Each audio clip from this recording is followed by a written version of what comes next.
60s fashion is basically the 1920s. Now hear me out. Starting with the 1920s, the style presented itself as loose with a shorter hemline and a drop waistline. After the First World War ended in 1918, the 1920s defined its fashion as free and no limits.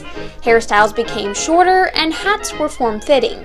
Fasting forward to 40 years later, the 60s wasn't much different. Like the 20s, it was coming out of a suppressive time. 60s women no longer needed stockings or tight waistlines. Instead, and you guessed it embraced a shorter hemline with a boxy silhouette. And yes, I'm not saying they're exact carbon copies of each other, but one thing we can learn from this is that fashion isn't as new as what we think it is.